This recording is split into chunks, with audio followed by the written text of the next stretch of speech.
and welcome everybody. It's time for another Calm Habit update. So if you recall, about a month ago, my calm habit for that 21-day stint was to go for a walk.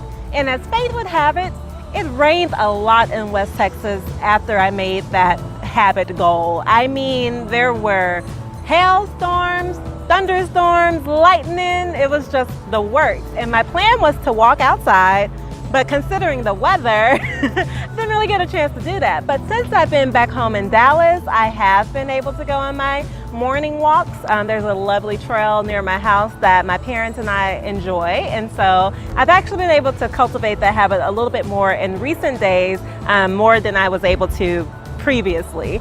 So I would consider that a success.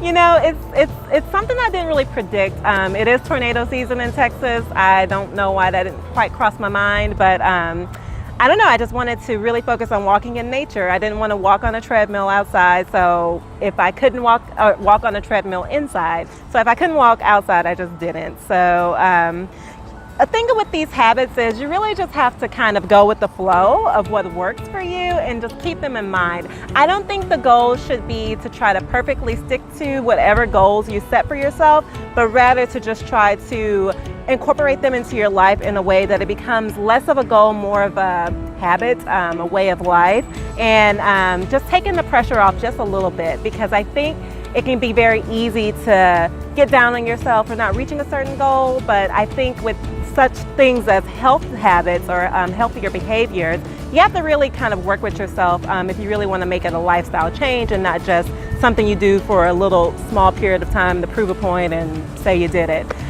So with that being said, I wanted to introduce you all to my next calm habit for this next 21-day stint. So a little background. I don't know if anyone knew this, but I'm not a huge fan of meditation, which I feel like is a little, not hypocritical, but a little unexpected from someone who really believes in the power of meditation. I took a whole course on the psychology of mindfulness in college. I've read many research studies about how mindfulness and meditation really helps to lower stress levels. Yet I just really, it's something I never really was able to get into, to be honest with you.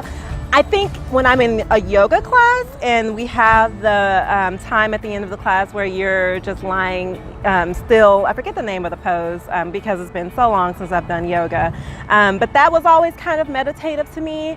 But the pure meditation in the pure sense of the word, sitting, focusing on either like a mantra or specific thoughts, or just being alone in your stillness, is something that is really challenging for me. And it's kind of what this book is based on, promoting meditation and mindful habits. But I've been just so resistant towards it. It's been since January that I've had this book, and now it's almost June, and meditation is just something that I've been, like I said, resistant towards.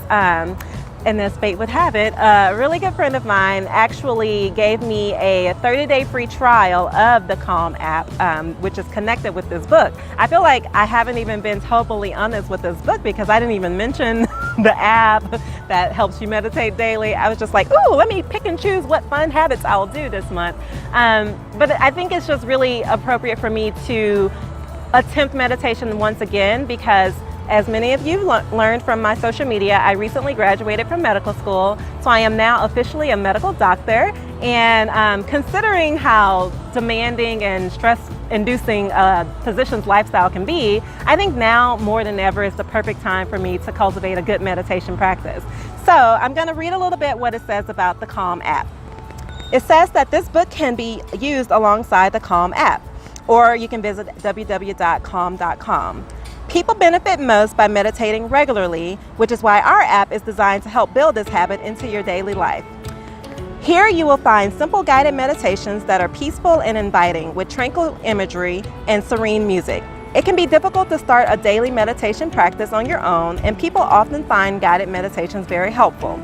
Like all change, mindfulness takes time, but it won't be long before you discover that the more you pay attention to life, the more enjoyable and rewarding it becomes.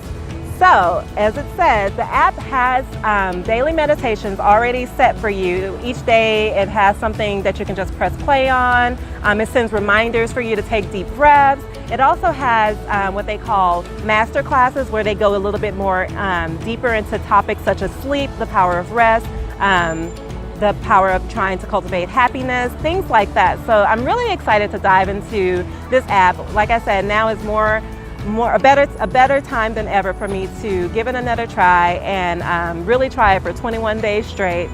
And if I do miss some days, I'll be gentle with myself. But I really want to try and stick to that and report back to you guys if I notice a change. Of course, it's something that probably takes a little bit longer time to change certain mindsets, but you just got to start somewhere. So the next time on our Calm Update, I'll let you know how it's really helped, what challenges I came across. If there is more resistance, I'll update you on it all. But for now, that's all. So I'll see you next time on Finding a Better Way.